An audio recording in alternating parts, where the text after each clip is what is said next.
Right. Greetings and welcome to another episode of Educeumm. This time it is Educeumm Kwanzaa. It's kind of a special celebration because it's kind of two in one. I've already had Adrian 607 Tillman Ashe on before. I have him Ashe. But have him back though because our last our last session was a little staticky. So I didn't have my stuff together. I got it together now. we got it together. You got to be ready. Now I'm ready. Ashe, right? And but today we're going to kind of be getting ready for Kwanzaa. We're going to be talking about Ujamma, which is cooperative economics, but just kind of in the conversation of everything. But I just want to start off quickly telling you guys what Educeumm is. Educeumm is a platform where we have conversations about things that may bother you, may bother me, things that we're aware of, but might not always have the opportunity to talk about. We discuss them in a conversational manner. So educe is the root word of educate, which means to bring out. So most of the information that we're looking for, the knowledge we're looking for is already inside of us. We just need help bringing it out. So that's what we do here. We educe us, Ashe. So Adrian is part of my series of 20 or so dope Black men. I know. I see him rocking his shirt. I wasn't even paying attention at first. Yeah, you better Yes. Ashe, I see you. Yeah. Dope Black man, Adrian 607 Tillman. Appreciate you. Again. Wear it with pride. Ashe. Can you tell us a little bit about yourself, Adrian? Adrian Tillman, 41 years old, got 49 albums out, a couple of kids, a couple of small businesses, and looking forward to living about 80 more years, man. God is good. Ashe, right? He said it because Adrian's very healthy as well, right? Because he put 80 on top of 40, right? That's a little past everybody else is expecting. I'm not really super duper healthy, but I'm not one of those people like, if you're gonna wipe me, then just bury me. Nope, wipe me and roll me out to the porch. You know what I'm saying? I'm gonna be here as long as I can. There we go. I like it here. Okay, right. I figured out how to make it work. Okay, but so I told Adrian, I had him on today to talk about Ujamma. He was like, what? So yeah, we're doing Ujamma, cooperative economics, sir. Because as if you were here last time, I was telling Adrian one of my not necessarily first memory, but biggest memories from him, or one of the things that he really has imparted on me was, I remember one time I was asking him, what the plan was, do you build? Do you have a plan? He was like, yeah, I got macro and micro, right? Plans, right? And then he literally went over the plans kind of with me, not through the whole plan, but just enough for me to kind of understand. And I was like, that's what's up. And it encouraged me to come up with my own macro and micro. No, understanding there's two parts to it. You know what I'm saying? So I was wondering if we could kind of talk a little bit on that, on what it takes to build, you know what I'm saying, something for yourself in general. Because I think I remember this song. Like I said, I'm not gonna even go there. I heard this song called "Ain't Nobody Gonna Tell You How to Get Rich" by Chinks a while ago. So, and when I heard that song and he broke down the lyrics, it made sense. It's not that people don't want to share the information with you. It's just that each path is different, right? There's no way that Adrian can tell me, China, how I can be successful, because my path can't be the exact same as Adrian's was, right? But there are trinkets and things of that nature, gifts, for lack of a better word, that Adrian can provide to me from his experience. My phone. Sorry, I'm gonna turn it off. That would be answer now. Do it live. Whatever, man. It's my alarm. It's not even but I'm trying to avoid. Do it live. There we go. Okay. In the hood. This is the hood. That's how you know the hood is here. Can you hear me? Dang, you heard that? I did.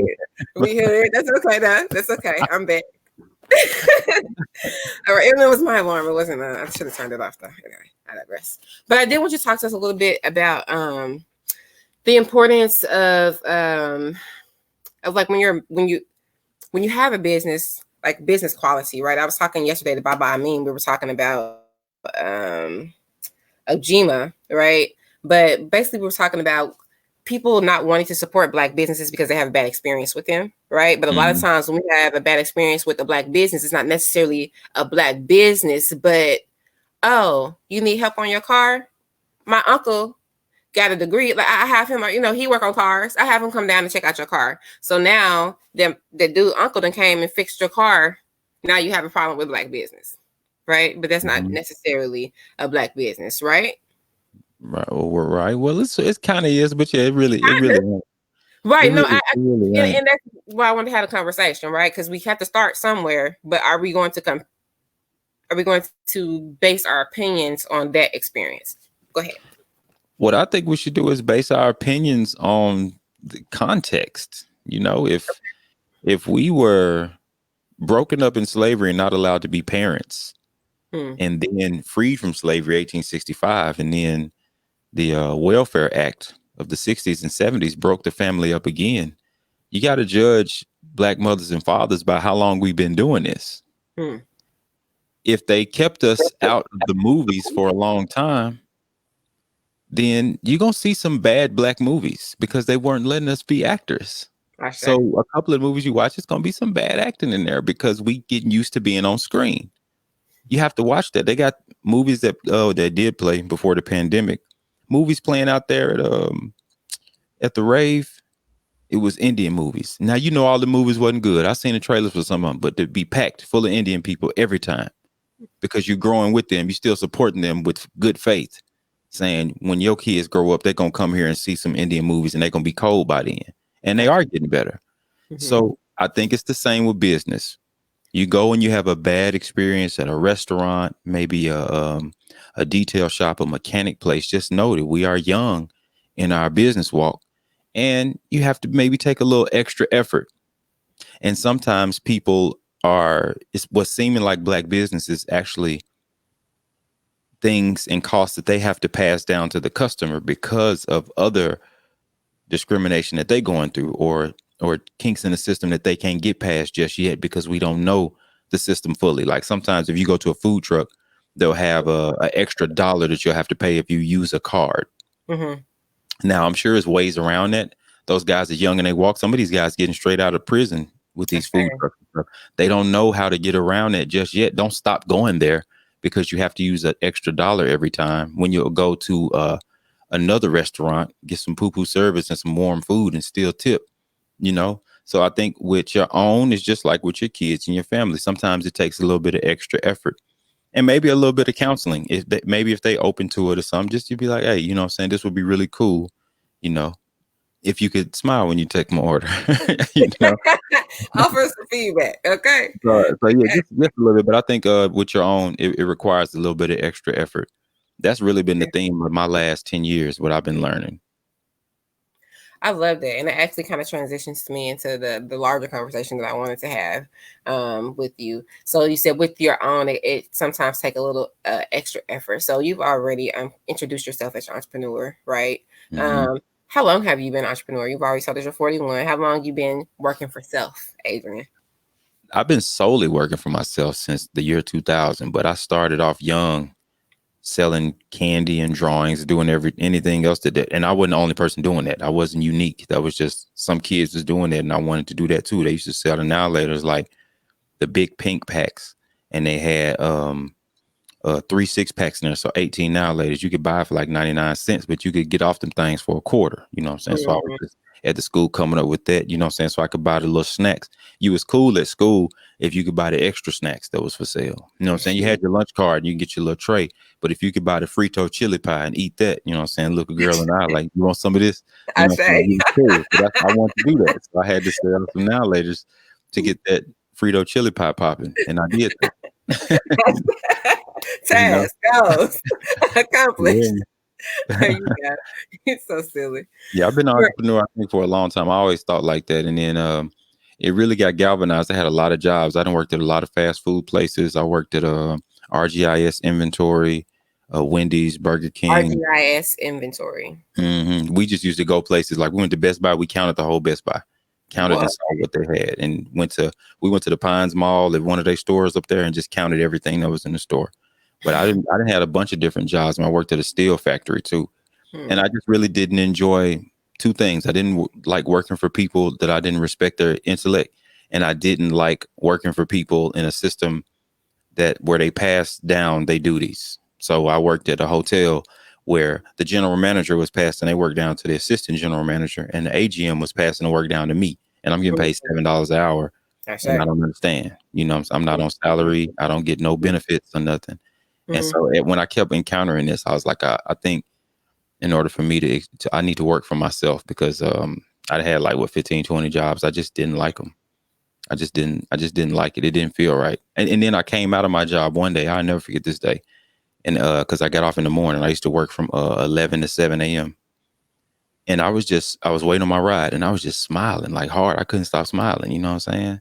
Like the sun was coming up. I just felt good. I was just smiling. I was like, I want to feel like this every day. I want to feel like this every day. And this ain't cool. It's not cool. I shouldn't be smiling this hard at some regular shit like the sunrise. I don't know if we can curse. I'm sorry, these people. Ooh, I got some new toys too. I'm tired of this regular. You see what I'm saying? I got all type of gadgets. I wanted to feel like that. So that's what solidified me being an entrepreneur after I had about 15, 20 jobs. And I didn't like that, and I didn't like college. So I clocked out and went full time with it. With what?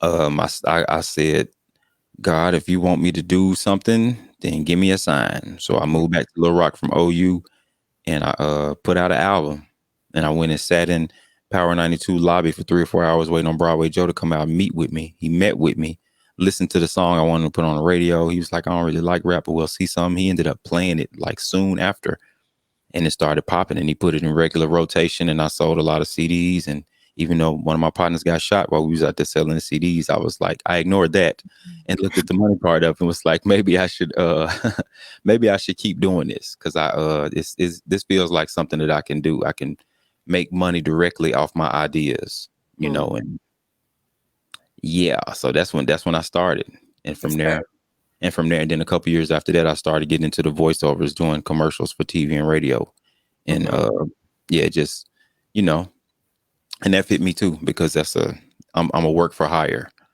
you know what I'm saying, and I can turn stuff down, so I still feel like it feels like more like a partnership than I'm an employee. It's no, for sure. It's 1099s. Yes. So, yeah. I was actually talking to someone, actually by me, about that yesterday. I was telling him I saw, people, your feed on Facebook, and I saw a post where it was saying that you need to like establish a niche. But I was telling him that I feel very like adverse to the term niche, because whenever I think that that's something individual, and then if you only have one thing that you can do, you die off quickly, But he was kind of, when he was talking, I kind of saw that you have a niche and still be very good at several different things. Several things can complement your niche, right? They can help support them, make them better, you know what I'm saying? Help you move into different spaces with that, you know what I'm saying? So for him, it's education. For you, I kind of see it as music, right? Like, so music is your niche, you know what I'm saying? But you do all of these other things which complement your music, right? Including making music videos. They came and got me off the stage and was like, come audition for this. You'll be good at this. I hear your voice. Wow. That's what's up. That's dope, right? So how your gift allows those other things to come to you. Yeah, I didn't know nothing about that. I was like, all right, you know what I'm saying? But it worked out. It was cool. It was a blessing. That's what's up. And this is me being nosy, but is any of that like residual income? Because a lot of us don't know about residual income. It's like a group. I'm one of those people. I don't know what residual income is. What does that mean? Oh, okay. So no worries. So I have a friend, actually my best friend. His name is Cleo Berry. He was actually my first Dope Black Man, but like my recording didn't work out, so I'm gonna do him last. He's gonna be my 20th. So anyway, long story short, he's an actor, and for commercials and some of his voice recordings and things of that nature, he gets a residual income. So anytime, even though he did it 10, 12 years ago, anytime that it plays, he gets some kind of royalty for it, right? So he gets these random checks, you know what I'm saying? Not random, you know what I'm saying? He gets his monthly or every 6 months, because it builds up to a certain number, right? And then they send him a check for it. So I don't know if it's necessarily residual, but when I do things, like I think the life cycle of the average commercial is like 6 weeks, especially if we talk about radio. That's the cycle in a region. I get paid per cycle per region. So if they want to run it like a year later, that same commercial, they repay me the same fee. Yeah, they do. But most commercials are not like that. That's only like 5% of the work I do. Most of the stuff is like one-offs. And sometimes I get a big check if somebody wants to get something in perpetuity where they just own it forever. Okay. So you do have the contracts where you do in perpetuity, where you do it that one time, they pay you that one thing, and they can use it as many times as they want to. But you also have contracts which are less often. You said about 5% of the contracts that you get, where it's residual, where if they use it again, they will pay you that same amount that y'all agreed to the first time. Yeah, all of my stuff is like if they use it again, they have to pay me again. That's a basic thing. But only about 5% of my clients take advantage of that. Okay, got you. So that's in all of your contracts except for the ones that say perpetuity. Right. And you make them pay for that perpetuity. They got to pay for that. That's that fee. A little bit more. I say. But it's worth it though. I'm gonna give you what you want. There you go.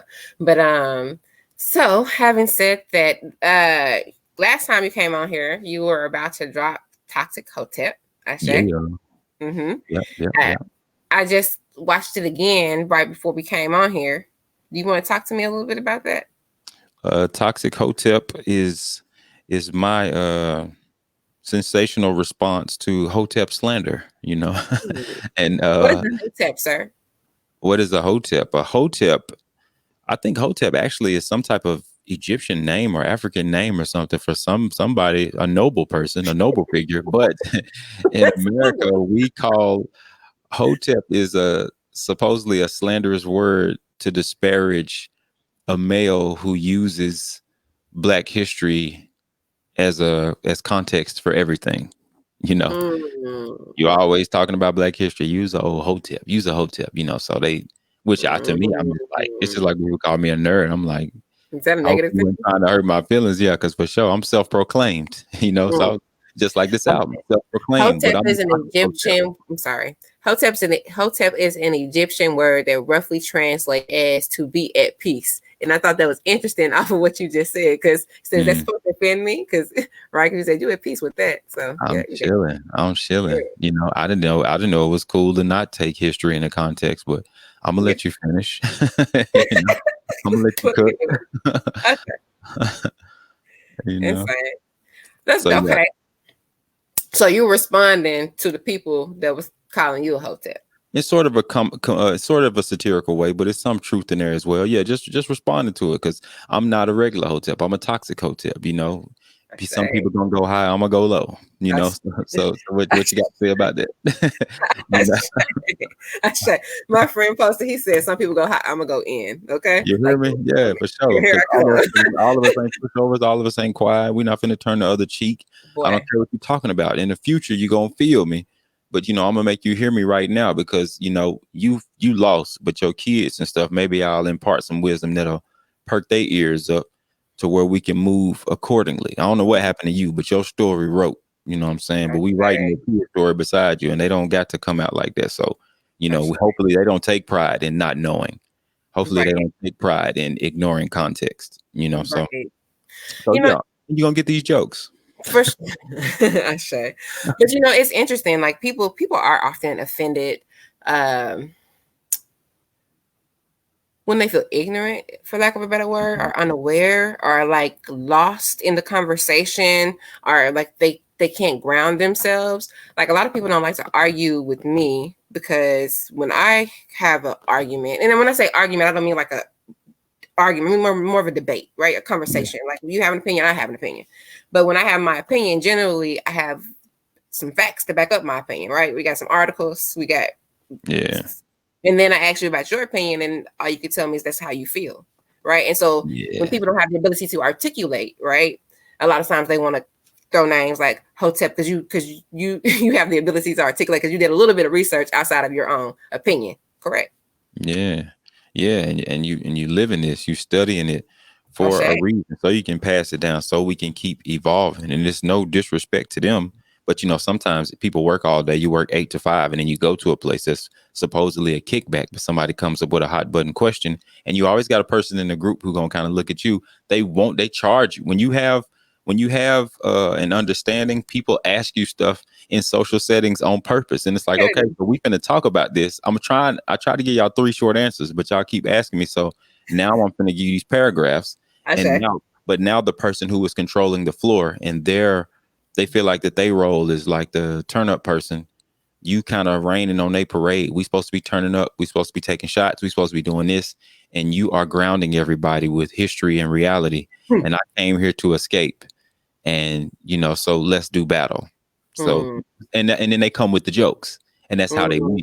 That's why Toxic Hotel, they're going to get these jokes. I'm finna meet you. I'm finna meet you where you at. You know what I'm saying? And my jokes are wittier than yours because I have a wider book to pull from because I'm not just and that's no disrespect to other people because I always wasn't up on my stuff either. But they gave me them jokes when I didn't know. So I'm gonna keep the party going. I don't know what to tell them. I'm not finna be quiet though, because I used to be quiet, the peaceful guy. You don't say this. I'm like, oh, my bad. I didn't mean to go deep on y'all or whatever, even though they asked me. But now, nah, because it's not time for that. I don't understand. I don't understand why we playing. I don't understand why we twerking. I don't understand. It's a time and place. I'm not against it. I just don't understand it. Like, what are we celebrating? Are you referring to the restaurant? Or are you just No. I've been talking about that. Even at the protest, some of the protests that happened in Atlanta when our brother got killed on the Wendy's parking lot, they were on the front lines, burning down the Wendy's and twerking in front of the police line. I don't know what that means. I don't know what our kids are going to think that means. I don't know even if that was us out there doing that or if that was somebody representing somebody else. Because my sisters and my mama, they don't twerk at serious places. We don't twerk at funerals, at church. It's a time and place for it. You know what I'm saying? I love women. I love twerking. I love all of it. It's a time and place for it. And when we mourning or when we trying to get some laws passed or trying to get some social justice, I don't understand it. And I'm not saying it's wrong. I'm just saying I don't understand it. Maybe you can help me understand it. When I look sometimes at these sisters and brothers, I was just like, I see layers. I see that it's layers to you, a complex person. I think you have more to bring to the situation than a dance off. So just help me understand, what I'm saying? Why are you expressing yourself this way? Why, what do you think we doing here? Why do you think this is effective? I'm open to a conversation. I just don't understand it. I feel you. I think, in my personal opinion, I think of dance as an art form. I don't think of twerking in particular, that particular vein of dance in and of itself, in the aspect that you're talking about it in, as an art form, because there's more than one form of twerking, right? We're familiar, just like you can be familiar with a term like hotep, right? There's more than one term for hotep. It has more than one history. But I feel you. I definitely think that there are times when people are inappropriate with their behavior. I think that we have to understand boundaries. I think that boundaries in general have kind of just been smeared, you know what I'm saying, culturally, not only for Black people, but like culturally, period. Like, people don't understand boundaries. You don't know what your personal boundaries are, and you don't know what cultural boundaries are. You know what I'm saying? So I do think that cultural boundaries are important for us to remember what those boundaries are and to set them for ourselves. You know what I'm saying? And when we set boundaries for ourselves, that doesn't mean because you cross a boundary that I have to cross my boundary. You know what I'm saying? That means I need to remove myself from the people who crossing boundaries because I'm not trying to be around that no more. You know what I'm saying? So well, like I was saying, like, dance to me, dance is a form of spiritual release. You know what I'm saying? So there are places where mourning, where dance can help in grieving. You know what I'm saying? Dance can help in celebration. Dance can help in moving past certain things. You see what I'm saying? So I definitely think that I think rap can do that, right? Because rap is a form of poetry, but every type of rap is not supposed to be in every setting. Does that make sense? You know what I'm saying? So, but if most people would have went to the front lines in Atlanta where they were getting pepper sprayed and started busting a rap, I'd have been disappointed. Like, brother, relax. Relax. Turn your Bluetooth speaker off. Can we do that later? I don't think they listening, brother. I know this is your thing. I don't know, bro. Let's talk about it. Let's talk about it. If somebody would try to have a whole conversation about whether or not you would be out there in general, because I don't think you would. Let's be in the middle then. Don't sell your mixtapes to the riot. I say, let's not do any of that. We'll talk about the rest later. Okay. It's not a place to promote because people do be selling shirts and stuff, though. Right? Because it's a crowd. It's a crowd they're trying to hustle. It feels like self-promotion, and I think that's why because we down there as a group trying to get something accomplished for the future, and it feels like you're down there promoting yourself. You're trying to go viral. You're trying to be seen. That's what it feels like. It don't feel like healing. And maybe I'm just not in tune with the earth, No, but I it agree. don't feel like that. I agree 100%. I agree with her. I agree. I think that you can feel like, you know what I'm saying, the energy not right. I agree. I agree 100%. And then if you look at the other side of it, other things going on. And I think that guy in this restaurant brought this up. Nobody's twerking at Olive Garden. Nobody's twerking in the Catholic Church. Nobody's twerking at these other people's funerals. So you got these same people that go other places and they act a different way. All of a sudden they have boundaries, but they come to our stuff and they are people. And all of a sudden you don't got no boundaries. So you're going to go to over here to daycare and take off your shoes at the door. Yes, sir. No, sir. Yes, ma'am. Please. Thank you. You're going to come to my house and you clipping your toenails in my recliner. You know, like what's the, so now I'm asking you, like, what is the difference in your mind between my house and their house? Because clearly, you know, it's some separation going on in your head. So what's the difference? I kind of disagree with that a little bit with what Okay. he was saying. Only because one, he was serving liquor. He was playing booty dropping music, right? Cursing music. Like this is what we were kind of talking about with boundaries yesterday with Baba I mean. You know what I'm saying? So like if you want to have a high decorum space, right? Like play that music, because there was a time, you know what I'm saying, when you were in spaces and you were had certain types of music. We had like live jazz and soft music and so there, no, we're not gonna twerk to that. I'm not gonna twerk to live jazz. Period. Right. So if you didn't want them to twerk, why do you have a DJ, a club DJ in there serving alcohol and study playing the same type of music? So he said he came and he asked the women to stop more than once, right? So the first time he asked the woman to stop, why did you not at that point say, you know what, maybe we want a different energy in this space. Maybe we should change the music. But instead you go to the DJ and you hype him up again, right? You continue to serve these women liquor. Also, on top of that, I don't like it when in general we compare ourselves, because that's not fair. You know what I'm saying? They have Coyote Ugly where they get up on the tables and they do all of that. They have all these things where they act the fool, right? When they say when black people go out and riot, I know all kinds of situations, and I know you do too, Adrian, where white people done rioted and burnt stuff and flip stuff over, white women showing their titties every chance they get. So It wasn't let's cool not with me talk when they was about. doing it either, though. It wasn't cool with me that they was doing it either. And Especially like, I understand that, but don't make it seem like it's a black problem, right? This is an issue. it's definitely not a, I think, yeah, it's definitely not a black problem. It's But not a black problem. I'm saying, like, where is the line? I I agree. think that we're more I intelligent agree. beings than if we hear a song, we all of a sudden become possessed and have to resist the urge to express ourselves in a way that may be that, because I think I think his restaurant didn't open that night. It opened up months earlier. So to his credit, he hadn't experienced that before. So he probably thought it was okay. It's like, I've been playing this music and people have just been behaving the way I thought they would behave. They were just, they weren't leaning on my stuff. They weren't any safety hazard. They was just chilling to the music. But we was listening to some music that we'll hear at the barbecue. So he was like, maybe they're a little too turned up. I don't know. It is a risk. It's sort of a mixed bag. But I think the respect doesn't come from details. The respect just comes from the owner of a place laying out what they want to happen inside of their place that they took out a loan for. For sure. You know what I'm saying? I visited you. You said, sir, could you step out of your shoes? I wasn't like, where'd you get that from? You know what I'm saying? Who taught you Some that? people do. Some We people don't do that. We don't. Yeah. And you could actually, I'm like, this is China's domain. I say. What China won't, as long as it don't go against my morals, it's easy. To me, it's easy. And then to me, I think that's the bigger thing that we have to address. I agree.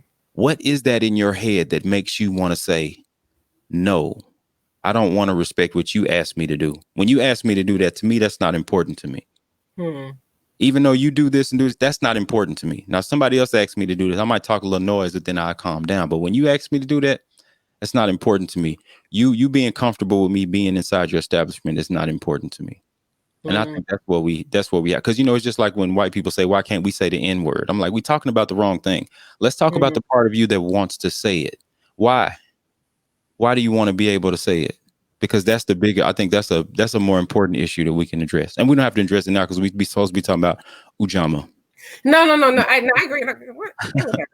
But I like a good conversation. You know what I'm saying? A good back and forth.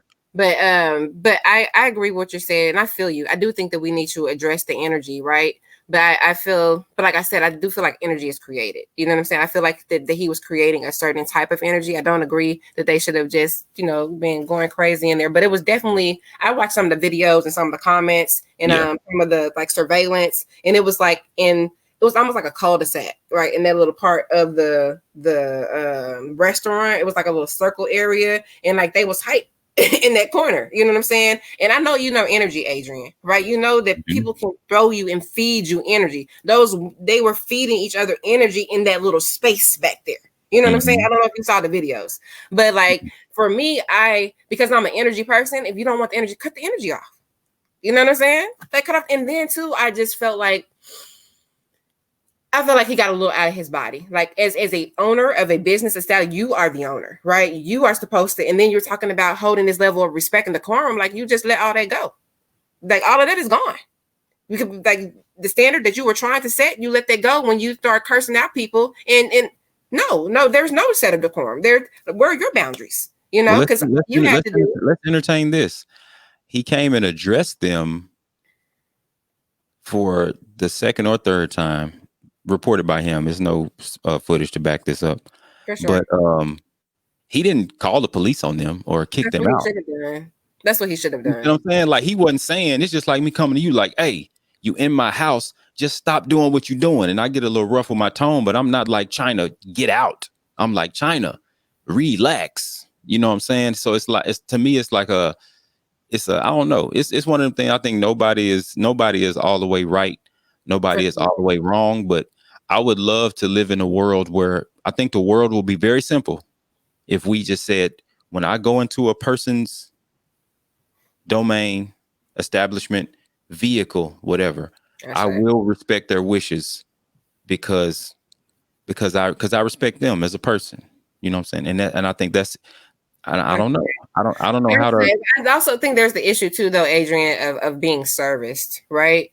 So it's different you coming over my house and visiting me as my friend, or me going and getting in your car because you are my home, but this is your car. You know what I'm saying? But it's different me going to a restaurant. I'm paying my money. I expect to be serviced. You know what I'm saying? Maybe I came to have a good time. Maybe I heard about the DJ being, amazing. Maybe I heard about the drinks. You know what I'm saying? So I don't know. I agree. I do agree with it being his space. I do agree that like we need to have our own boundaries. You know what I'm saying? We need to have lines that we don't cross. I think that both of them were out of line. You know what I'm saying? I think we would. That's why I wish that everybody in the hood should be forced, even if they're not business people. You should be forced to start a business. Forced to go through everything it takes, from idea to groundbreaking day to ribbon cutting day, and opening up a business. Because me as a business owner and not being a woman, and I admit that, it's easier for me to empathize with him because I've been through that process. That looked like a big place. It probably he probably had to borrow like $500,000 to open that place. You want to lean on some glass and twerk and break it, and then you're going to sue me if you mess some stuff up.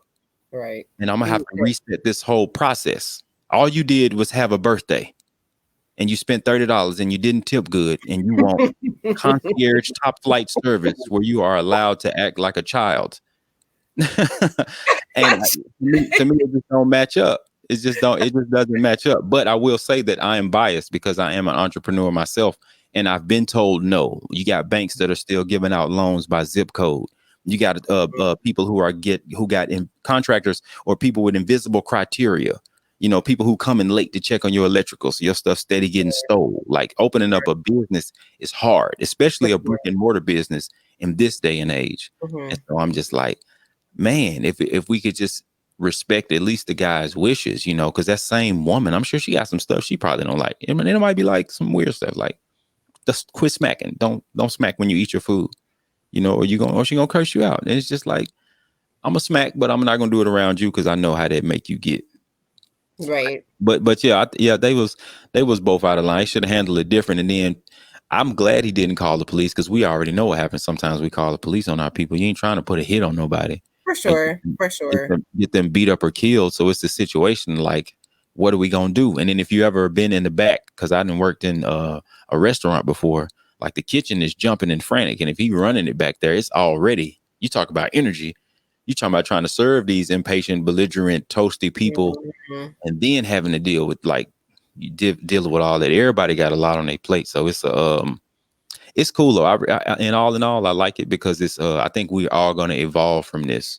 Because if this same situation happens again on both sides, it's not going to happen exactly like it did that night because we have had a whole national discussion about it. For sure, and we have.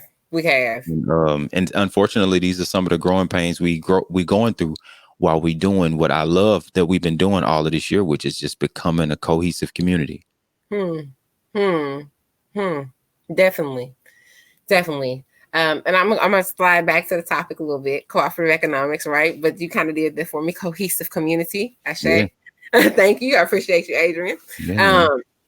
Um, but so I was talking to you about Toxic Hotep because you did a battle with Arkansas Bow, right? And after you Mhm. did that battle, all of a sudden you start doing a challenge, but that wasn't Mhm. based on the battle. That was based on the last Right. album. That was based on the album dropping. The album just dropped like November the 1st. And then and we did it November the 10th was the battle. The Mobbing Out of Little Rock challenge happened about a couple days before the battle started. I already had a couple turned Okay. in. Okay. And that kind of helped it go on. That kind of For helped it sure. go on. But yeah, it was already going on. Okay. Can you tell us a little bit about the Mobbing Out of Little Rock challenge, please, I Adrian? got a song called Mobbing Out of Little Rock on the Toxic Hotep album, and it's just a super duper plain beat. I said I want to make a beat that's plain, just drums. Well, it's a melody on one part of it, but mainly just drums. And I'm just finna chop.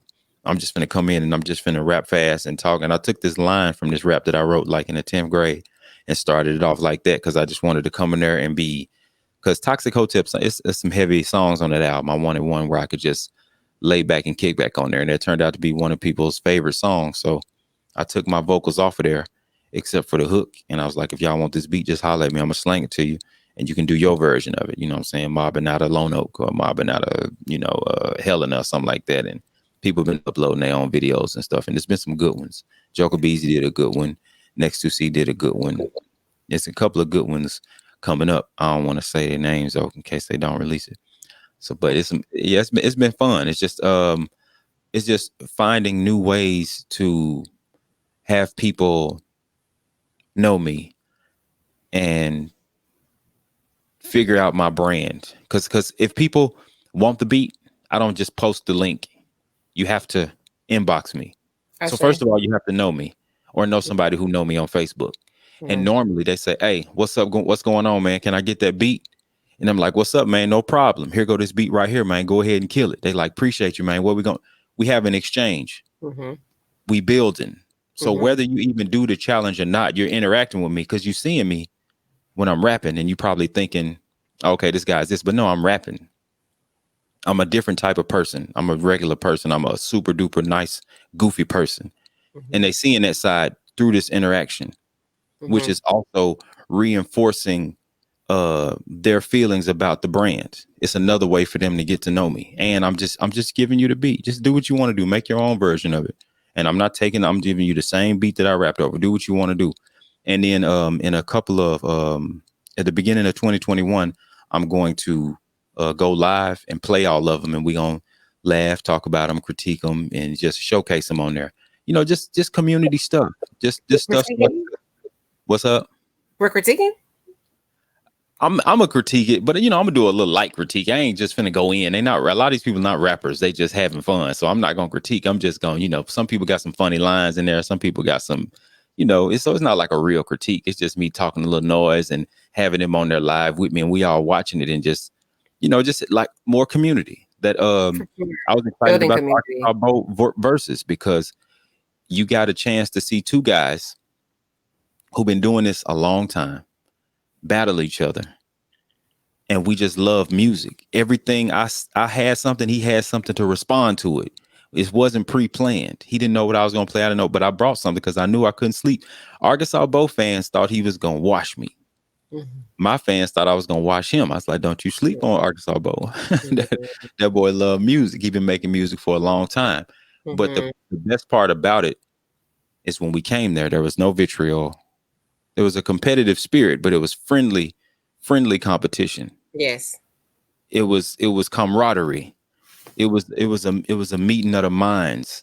When we pulled up, it was some people who had took off work, and that's what they told us. They took off work just to come be up there. They didn't even come up to the camera room. They just stood outside and watched it on their phones, but they just wanted to be around.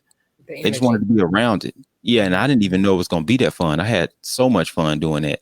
But they got a chance to see us in our element. Usually when they see us, it's on videos or on shows. You saw us up there talking, being goofy, laughing with each other, going back and forth, rapping each other's songs. We love music. And I think that came through. And that was good for the community. That was real good for the community. Just and also, and not, it wasn't that it was did on purpose, because it was D-Dirt's idea. It just got a chance for them to see us in a different light, and once again reinforce their feelings about the brand. You heard about me, you heard my rapping, you heard my skills, you heard about my community service, my views. You inbox me, you see that I'm really about this music stuff. So something come up, it's like, oh, like, I don't know if you saw the David Letterman interview. He lives on a farm somewhere, and he's like, no, these are my people. My kids go to school with their kids. And when people come and try to do something to me or talk noise about me or pull up and paparazzi, they protect me. They don't tell people where I'm at. That's the type of stuff we got to go on. So they say, hey, such and such going on 607, going to be up at the school. He going to be at the school. Oh, my kid's good then. I already know what type of dude he is. I know his daddy. I know his mama. And I done seen him. I know how he move. I know his energy. Dude, cool. I'm at home. And that's what I want people to know. You know what I'm saying? You at home. My home is your home. We cool. We chilling. If you put me in charge of something, it's going to be straight. And, just brand reinforcement, because it's really like a lot of people do a lot of stuff and research and go to college and do all this. All you have to do is be a good person, and just be yourself, and just be play and network, and people are going to see it. So, and if they don't see it, start a live stream. Sure. I thought you was gonna go a whole nother way. No. They don't say start a live stream, because it's crazy. I did this thing with you, and that's why I said I love your energy. And when I talk to you, when I interact with you, I always grow. I didn't have my stuff together. I'm this guy who works on sound. I got all this stuff around me. I manipulate sound. I make beats. I mix. I master. And a simple stream, I couldn't do it. I couldn't make it work. I didn't know what to do. So I went out and got some equipment so I would be prepared for that, because now this is about to be how I promote the album. And now I can do it. And now I've been live streaming more. And I feel like my studio is now a storefront, because I can broadcast from here and invite people into the makings of what I do as far as the brand, and even interview people that I respect and they respect me. And so, community, man, community. Right. Community. So I have two more questions. I'm going to get into like the important question first that has to do with Kwanzaa, and then I'll go to the straight. Okay, what? Let me sit up straight. Oh, what you said? I thought you were telling me to sit up straight. It's like, what? Okay. No. Okay, so, and I'll go first, okay? So, the 2020 theme for Kwanzaa this year is like living the principles year round, right? Like they say, don't celebrate Black History Month only in the month, of February. Let's celebrate. Let's always be thinking about it. And actually, I had you on because I already know that you live this principle, cooperative economics. Like this is a principle, and you said that earlier. These are things that we live, that we embody. They're not just things that we talk about. So I just want to know what you specifically have planned for 2021, because I know you be having macro and micro plans. What your plans is as far as cooperative economics, building community, building relationships with other businesses in general, but Black businesses in particular, right? Because just because you are for your people does not mean that you're anti anyone else, right? Because we've had negative experiences with Black people, just like we've had negative experiences with white people, Ashe. But I would like to know how you plan on doing that going into 2021. I'm gonna go first, Ashe. So for 2021, I am launching Cultural Immersion Media, Ashe. I'm super excited. I mean, is it up? Or is it up? Is it up? Hold Come up. on now. So, Woo there child the ghetto. you go.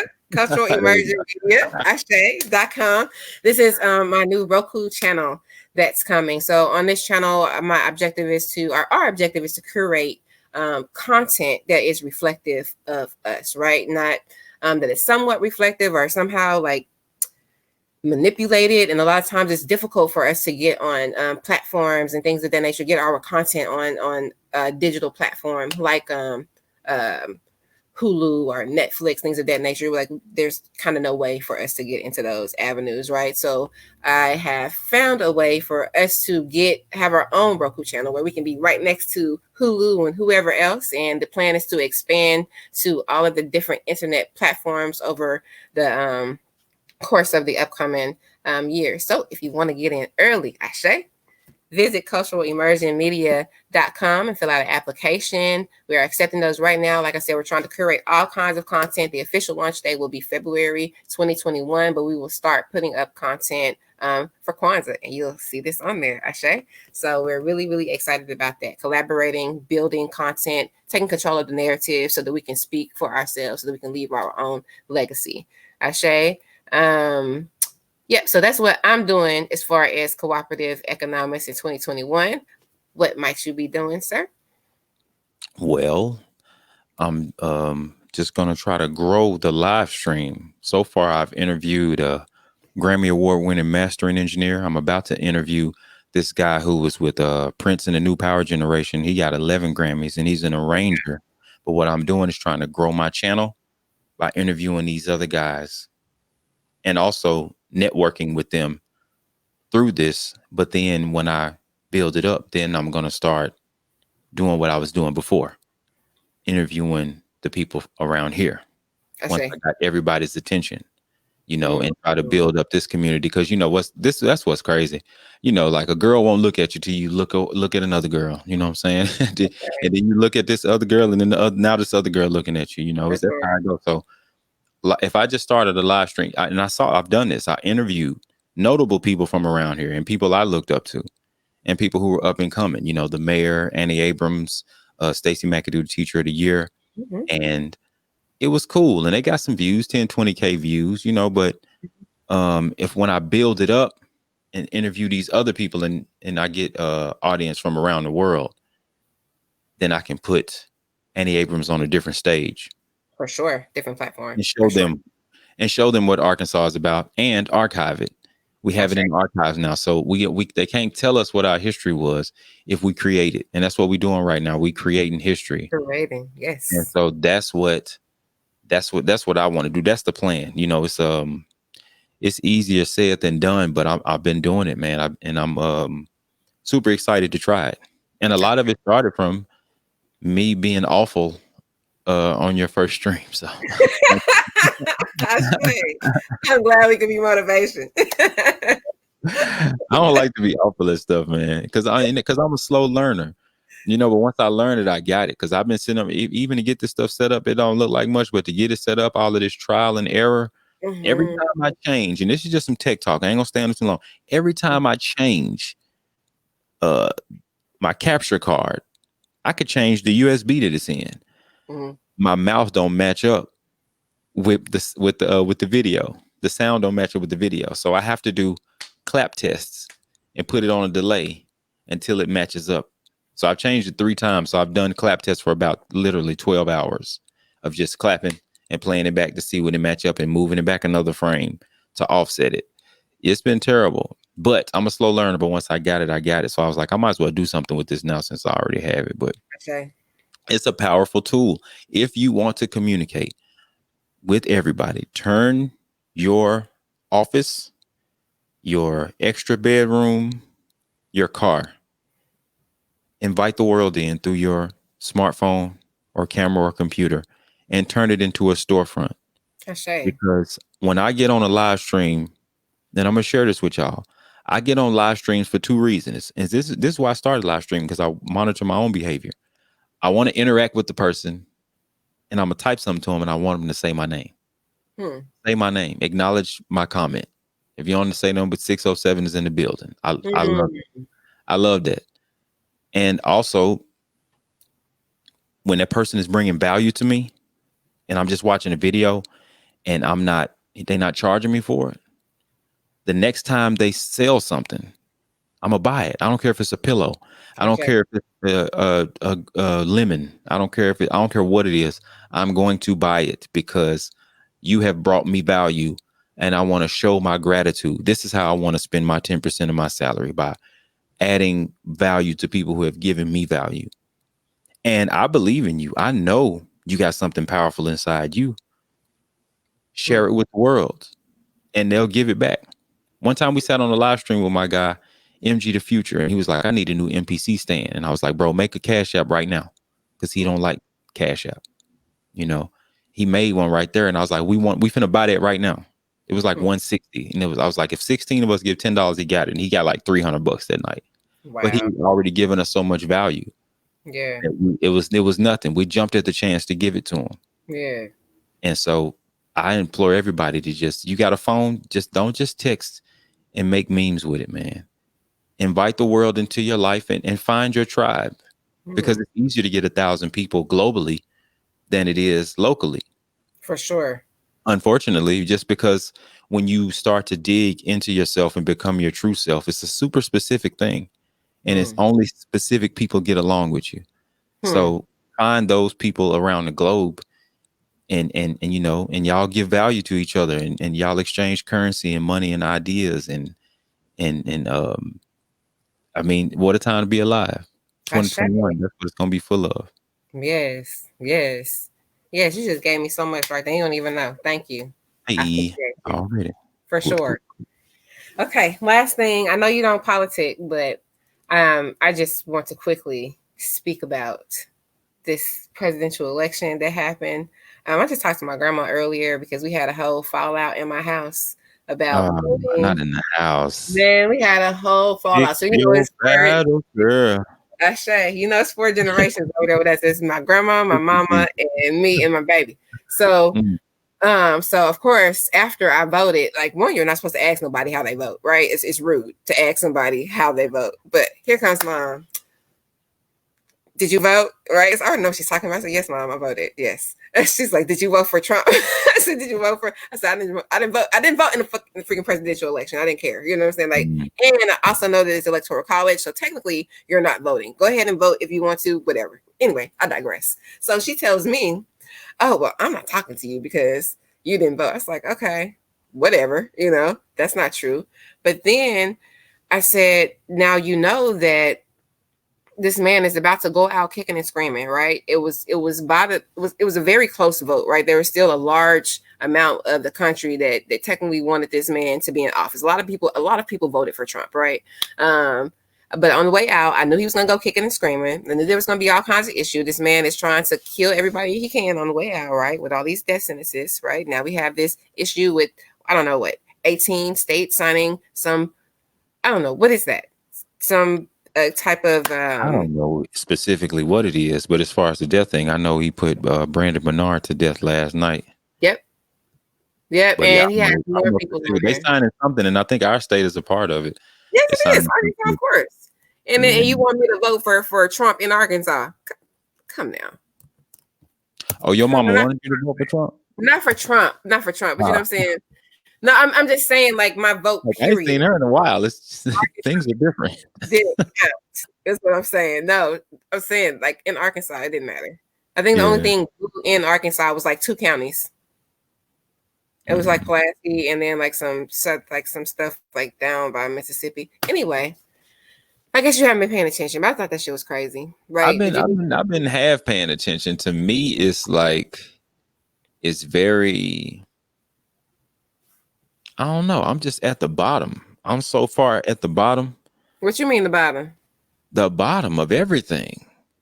Upward mobility, economics, expectations.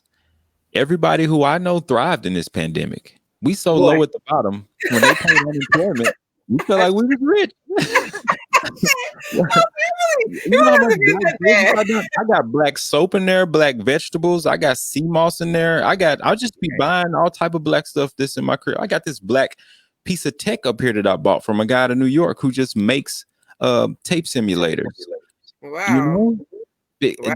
that's how I see the pandemic. That's what's been going on. So it's like By Black. it'd be hard for me to focus on that part because the good part of it is even the people who were on the fence before couldn't argue what's been going on for the past 4 years, and we kind of getting on the same page.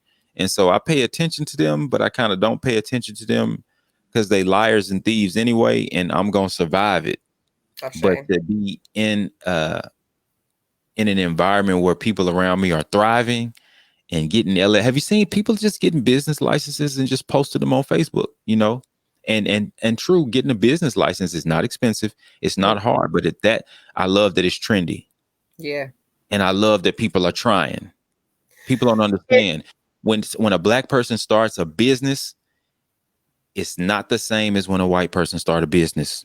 We are in Arkansas. We in a red state. We getting discriminated against. We getting slapped. We getting discouraged at every turn. When I get an A, it's not like when you get an A. I went through a lot more to get that A. So the fact that it's trendy now and people actually have the audacity to believe that they can succeed is something that I'm going to encourage. And that's how I be spending my time trying to encourage, you know what I'm saying? And some of this stuff is good. I bought some soap. I'm going to tell you, I'm going to be truthful. I bought some soap, a big old bag of it, $50 worth of it. And she gave me more than I know it's more than $50 worth. But I was like, okay, I'm gonna use this soap. First, I'm gonna do it with the safeguard like I normally do, and I'm gonna use this soap last. You know what I'm saying? Since it's supposed to have it. And I stopped myself. I'm like, why am I not trusting this soap? The people who make safeguard, they just people. And safeguard dry my skin out. It's a machine. So I did. That's how I was thinking at first. So I was like, I'm gonna just use it. So I just used it, and I'm telling you, it worked good. It worked better than the store soap. It don't have me. I make my own soap. I make my own butter. I make my own hair products. That's what I'm saying, man. So it's like it's a whole new world. I'm trying to make sure I spend enough time on that because these guys, they didn't just get stupid. What they've been doing this for a long time. These politicians. So I try not to spend. I like to be informed, but I try to stop myself from being too informed because I got to make sure her business do good, his business do good. I got to make sure I call people back. I got to make sure I'm on time for your podcast and make sure I chip in on your thing. So when I call you for my thing, you come. It's like to me, that's just so much more important. It's like when you oppress people, you really make them invincible. Like I feel like a superhero because I have to be stronger than you to survive. I have to be stronger than you to survive because you are the oppressor. You make it to where just by default, I have to be better than you. And now in situations like these where the whole world go crazy, I get to show you. And I love it. I love it. I love it. You saw we was doing oppress. You gonna send some bread now too? Okay. Okay. Yeah. Okay. I'm not gonna play. Yeah, for sure. I'm not buying no big screen TV. No, sir. No, sir. I'm finna get a mic and a $500 Go XLR and $1,000 camera so I could be crispy on China Show. That's what I'm finna do. Okay. But I was going to say with you talking about everybody going to get those business license, that is a big deal because no, it's not a lot of money, but like people thought it was because we were too scared to even go and look at how much it was. You know what I'm saying? I thought in my head it's $3,000. I just made up a price. It's $5,000. I ain't going to look. Right? It's $50. And right? It ain't gonna be nothing to you. When I tell a person it costs $50, they be what? It's $50. Go get you one. You know what I'm saying? One and put your energy into your idea. Right. But I think a lot of times we've been so conditioned, as you say, to like I don't know, to not think that we can be successful, that we're afraid to even go look. You know what I'm saying? To even do the research for it. You know what I'm saying? To even just let me just go see what it would take to go, not even informing other people about it. You know what I'm saying? But just the same way. To go and look. I'm the same way. I'm gonna tell you what happened when I went to the store to get some equipment for this very thing. And I got to break myself from doing it. I go in the store. I got the money to get it. When it's more than $300 or $400, so I'm gonna go. I'm gonna look at it. I'm gonna get on my phone. I'm gonna Google it. Read the reviews that I already read because I've already done the research. But But I be in Best Buy just standing there. Just standing there, trying to come up with a reason not to get it. Is this a good idea? Is this smart? But really it's a fear thing. It's like I've seen a woman just go paint a mural on a street that's off the beaten path, 7th Street, under a bridge. Nobody go down 7th Street. You got to go out your way to go under 7th Street. She painted a mural with black women on it, and it was sabotaged 4 times. Yeah, I talked to her. I've seen the amount of pettiness and sabotage from their community. So I'm like, nigga, what make you think your black behind is finna start a business and sink thousands into it and they gonna let you succeed? That's not smart. That's not, if we talking about statistics and numbers, that's not smart. It would be smarter to go invest in one of your white friends' business because he gonna be welcome with open arms and they gonna wave him through. Right. And I'm standing in front of a camera in Best Buy and all that's running through my head. So I know these people getting these business licenses. I know. And that's, though some of those people used to be the same people at the social kickback, getting discouraged or feeling weight from the hotep talk. Right. And I see them changing. I see them growing. And it makes me excited. What happened to my sound? I can hear you. Okay. I hear you now. You went out for a second. Where did I go? You back. You back. Actually, that reminds me of one thing I was going to ask you, because I feel like this probably happened to you before. There was a friend of mine who I have on Facebook, but anyway, he's really good at promoting his businesses and like his music, and he's always sending stuff out and like always on top, always live, and always always on it, right? And so one day I saw him post, and he was like, "Why is it that when I send my stuff out, you want to send your stuff out?" But basically he was sending his stuff and like people was like, "Oh, you don't mind," saying they was responding, or they'll see him do something, they're like, "Oh, let me go and do something." And I feel him, he was like kind of salty, but I was like, like don't take it like that. Take it as you motivating them, right? Like some people, they don't know what first step to take, but when they see you take that first step, they're like, "Oh, I can take a step too," and so I was trying to encourage him not to see it in a negative. Like, don't see it as somebody hating on you or, saying that they can do it. But they just see it as like, oh, here's an opportunity for me to succeed. And some people don't know how to do stuff on their own, if that makes sense. Does that make sense? Like some people literally don't know how to take any steps. They don't like how to create their own wealth or how to create their own lane, how to create their own. It's one thing, for instance, let's say, if me and you both had a podcast, which we do, they're two completely different energies. Even though we might talk about the same thing. You might go and talk about Ujamma, because we just did Ujamma too, but it would be completely different, right? Whereas somebody else would come and do it, and they would try to almost mimic my exact setup, right? And so I think that's kind of what he was referring to more. But I know that you've dealt with that. I have, and I know why he felt like that, because if you look at the leaders of Little Rock, if you look at the leaders of Arkansas, if you look at the black leaders all over the country, and you talk to them about their origin story, a lot of us were largely and are largely rejected by our own society, by our own people, outcasts, hoteps, So for your answer to me starting a business to be you starting the same business, it feel like a shot, So not only did you reject me, you didn't want to be like me or around me. You saw what I was doing, and instead of giving your $5 to that, you went and took $10 and started your own thing to compete with me in an area that you not only don't know anything about, you didn't want to hear about when I was trying to impart the wisdom. So, but as you become a leader, and you become mature in your walk as a leader, you understand that comes with the territory. And when you understand black people in context, you understand that's you can't take that part of it personal. Right. You take that part of it personal.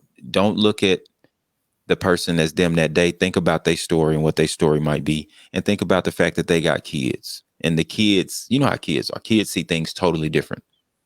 All the kids see is 2 black people with businesses. That's it. They don't know about the details. They don't know who did what first. They don't care. And that's the important part. But it is hard. It's hard as a leader because to fight for people who reject you is it'll mess your mind up. Say it again. Say it again. For real. You're like, what am I doing this for? Why am I going outside? I'm good. I'm good. I don't have to do any of this. I am recruiting this foolishness, you know. Out here asking for it. Yeah, but it's a part of the walk. It's a part of the walk. And it wasn't a lot that was chose to do it. And I ain't saying chosen like you special. It's just chosen if you got the gift of retaining knowledge, if you got the gift of analyzing knowledge, the gift of applying knowledge, the gift of gab. If you have that, that means you were chosen. And the ability to go through it, because that shit is hard. To keep doing it, to bet on self every day. That is very hard. If that's your thing, every day and bet on you. Do your thing. And like I said on the very first song on the album, don't be looking for payment. Your payment is you get to be yourself on earth. I say you get to live freely. Because think of a person who you start a business and then they start the same business. Both of y'all got mirrors at your house and y'all have to look in those mirrors, and y'all at different stages in y'all life where y'all see different things in that mirror. You don't want that person's problems and they don't want yours. So just be glad that you get to be yourself. Be glad that you came to an understanding while you still have your mind. Because some of us are my age and they don't even have a mind no more. They can't keep or get an understanding if they wanted to. So we just have to be thankful for that and know that it comes with the territory, and know that the reason that we have this time and space to develop like this is because people like us fought and were rejected before we got here. I say. And it's your turn to eat shit. Join the team. Come on. Yeah, it's your turn, buddy. Don't go to the bathroom. Come on. It's your turn to eat shit. You know, and we're going to get through it. We're going to pass it on to the next generation, but that's what it takes. Anybody can move to California, Florida, somewhere where it's already going down. Stay home and do the work. I say. You going to go to a cool place, or you going to make a place cool so the whole nation can be cool? Do the work. That's what we doing. And it's not always fun. No. But our hardships are harder, so our celebrations are harder. I say. And that's why me and Arkansas Bo, elbow to elbow, just laughing at shit that ain't funny. Just happy to be together. Just happy to be around people who love music. Happy to be around somewhere where we don't feel like we threatened. You know? Okay, last question. Explain to me the difference between gratefulness and contentment, because that's what I feel like he was just talking about. Hell, I don't know. Let me explain a little bit more, right? So I talked to you about this last time. I'm glad I brought it up. So last time, me and Adrian talked after the camera was off, and you missed all of the 30 minutes. Right, you missed all those good conversations. But what I was talking about with you last time was, I was telling you the issue that I kind of have with us is, as a people, right, is our understanding of what it is to be grateful, right? Because I am a type of person where I do try to be, I am grateful, right? I'm grateful for everything, because there's been a lot of sacrifices happen for me to have what I have now. And I work really hard, but I also know that other people have sacrificed a lot for me to have what I have. So I'm very grateful for that. But a lot of times I feel like gratefulness can lead to complacency, right? Because we have been taught through religion and through cultural practices and all kinds of things historically, you know what I'm saying, that be grateful for what you got. That's enough. Don't ask for any more. You know what I'm saying? Like, you should be content. Did you eat? You know what I'm saying? Do you have breath this morning? Can you walk? You know? And if you have those things, then what else do you need? Right? So I really, really, really, really am trying to encourage people to move away from complacency, right? And to understand that you can be grateful. You can be grateful and not be complacent. You can be grateful for what you have and go get some more. Ashay? You know what I'm saying? Be grateful and build. So I don't think you should be, if your heart is pure, I don't think you should be afraid of being considered greedy. I do believe that what's in the earth is yours. What's yours, can't nobody have it. You know, can't nobody else give away what's yours. What's yours, can't nobody have it. So being ambitious and wanting to get more it's not a bad thing. And also, if you surround yourself with people who love you, they're going to let you know when you're going too hard, when you need to take a break, when you need to rest. That's why you have a team, so they can tell you. But if they're not telling you slow down, don't feel guilty about wanting things. Helping out your people doesn't mean that you have to take a vow of poverty. Shay, Don't be say it. scared to sell things. Don't be scared to. I need you to say that again. Helping out with your people does not mean you need to take a what? A vow of poverty. You don't have to do that. I heard that first from Brother Tariq Nasheed, and it struck a chord in me as well. Because yeah, you don't have to be poor to be a good person. You know. They'll make it seem like it though. Particularly in our community, they make it seem like almost like you have to be poor. You know what I'm saying? Yeah. In order to be not support you and not put any effort into supporting you, but put lots of effort into slandering you when you get to a place that is perceived as successful. Right. Comes with the territory though, and unfortunately, if you got a person who is emotionally immature, financially immature, that's a part of their growth as well. So you don't write them off, but you don't have to be around that energy either. But I think the thing for today is just don't take failure personal. Don't take slander personal. When people say weird things or say mean things, that doesn't inform the smart people around them about you. That informs the smart people around you about them and how they move and how they roll. So don't take it personal. You know, if I go up on a woman and I say, "Hey, how you doing, ma'am?" She like, "Get back." I'm not going to take that personal. That wasn't for me. She been through something. Yes. And she trying to protect herself. I'm like, oh, my bad. I'm gonna just walk off. I'm not gonna be like, what is it? Do I got doodle on me? Do I stink? That wasn't for me. I'm not gonna take that personal. You're right. You know, they working through something. So a person who hating on you or whatever, don't take it personal. That's where they at financially. They giving you what they got. If you met their parents, you'll probably be like, wow, he really doing good, because what he came from is way worse than that. So yeah, don't take failure personal. Don't take slander personal, man. Just keep on moving. Don't stop. No, soul to soul. Man, you get so many gifts every time. Every time. You don't even know. Like, you be dropping so much knowledge. And then, like, what you be saying resonates with me. You know what I'm saying? Sometimes you hear it from somebody else and they be like, I know you're going through it. Anybody who trying to lead or do anything, you're going to go through it. We going through the same. Believe that. We going through the same stuff. It might be different stages of it, but everything they telling you, don't you cry about it. Because you looking at me, they told me that. You stupid. You gonna try to do that here? Oh yeah, I saw your little podcast. You know what I'm saying? They doing it. Yeah, they doing it to everybody, man. Don't take that person. They doing that to everybody. It'd be like 2 likes, 500 views. I saw your little podcast. Now that's a business thing, and that's the thing that you'll like. Actually, if you post something with a link, or if you post a video even, normally out of people who scrolling through social media all day, you're gonna get 1 click out of them. So I think you should be happy that the clicks are on the views, because to me that's better than having like 500 likes and 2 views. You know what I'm saying? But you know them people who didn't even like it or view it. I saw your little podcast. It looked all right. Is it still going on? You gave it your best. You know. Terrible. You make me feel bad for 2 reasons, right? Because what you do? I've had the experience, you know. So I saw your little podcast, but I don't tell them like that, but I have definitely also been the person. Oh, I saw your podcast. I'm gonna no, but I be planning to get to it. Yeah. You know what I'm saying? As long as you don't call it little, you know, people. I like it. I ain't calling it little. I be excited, be encouraging. But I've said it, but no, I was talking to somebody one time because I didn't realize that they were doing it was reoccurring, right? So I didn't understand it was continuous. And so I was like, oh, okay. And so anyway, yeah, it wasn't me. I didn't call it little. I did not call it little. Good. As long as you don't call it little, you ain't no hater. That's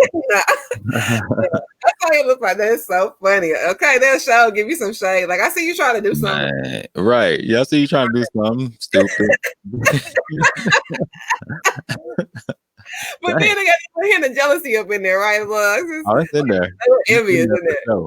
But yeah, you can't take that personal, man. That's coming from a lot of That's coming from a deep place. It is. Keep on moving and don't feel singled out. They doing all of us. A person that you're looking at who you consider successful or highly revered. You know, you think Michael Eric Dyson was cool in school? Absolutely not. No. Nobody wanted to talk to him. He was too wordy for him. Cornel West. I told you I spoke with Annie Abrams, and I was like, I wish I could have been born where I was a teenager in the '60s because you guys really had it together. She was like, "Fool, didn't nobody want to hang with us? It was just a few of us." Right. Yeah, that really. Yeah. They were a very isolated group. Like now, when we look back over history, they are like every black person promoted, but like nah. I remember like asking like some of my family, I won't name who they were, but I was like, were you in the marches? Did you participate? I was like, hell no, we did this shit. You know what I'm saying? They were honest. You know, it's like we did it. No, they had water hoses and shit out there. Yeah. I got 2 pair of pants. I'm not gonna go get them wear the meal, dude. Yeah, no, we weren't doing that. White folks right. You know, we got to pay our dues too. So just it's a very select group. You're right, and it does seem like it was everybody, but it was never everybody. You're right. That's funny. Okay, well, Adrian, 606 every time, it's always a good conversation. I don't know why I'd be worried. Sometimes I'm like, well, maybe I should have prepared more questions, but it's never necessary. You'd be topping it up. You know, it would be a good conversation every time. So I appreciate you again. Definitely, like I said, we were here with Adrian 607. Getting ready for Kwanzaa and speaking to another dope black man talking about Ujamma cooperative economics. I said, there you go, repping the shirt. There we go, right with his human on the side. I see you. That's right. But talking about cooperative economics and the ways that we embody that, right? So I brought Adrian on the show, not necessarily because he celebrates Kwanzaa, but because he embodies cooperative economics, right? This is a lifestyle that he lives. And these are tools that we are trying to get people to incorporate into their everyday lives, right? These principles, because if we live by them, we create communities and cultures and energy that resonates this. So that's what we're moving towards, Ashe. So thank you again, Adrian. Did you want to say something before we? Thank you. I do have one more thing to say. Okay. I know everybody want to get it out the mud and get it on your own, but sometimes the best way to learn how to be a good leader is to be a good follower. If somebody already has an idea over here, help them start their idea, and don't feel bad about not being a leader of that idea, because you're going to take the lessons that you learn from that to start your own. So many of us split off into individual things, and like 10 different things don't work because it was supposed to be 4 different things that those 10 people worked on. And just don't be afraid to do that. You know, don't be afraid to do that. I think that's we need to learn how to do that in our community, because we always want to be the leader, even if we don't have the experience. I think that's a mistake. So I'm gonna leave you with it. Ashe. Know when to lead and when to follow. I agree. I think that it's the time to do both. Ashe. I think that's one of the best, what it's called, one of the best attributes of a leader is to know when to follow, right? Like you said, and now it's time to do both, right? You can do both at the same time. All right. So like I said, it's been another episode of Educeumm. Thank you so much, Adrian. Please check out the rest of our Kwanzaa specials. They will be on here, but then I'm going to show each one in order during the week of Kwanzaa. We will be live streaming. So you're going to get to see this conversation with me and Adrian again on the 29th. Ashe. So check us out then. Feel free to be in the comments. I'll also be promoting it. So hopefully more people will be aware of that conversation at that time. So the flyer and everything will be coming out after this actual conversation. So you can catch us doing Ujamma. Peace and lights.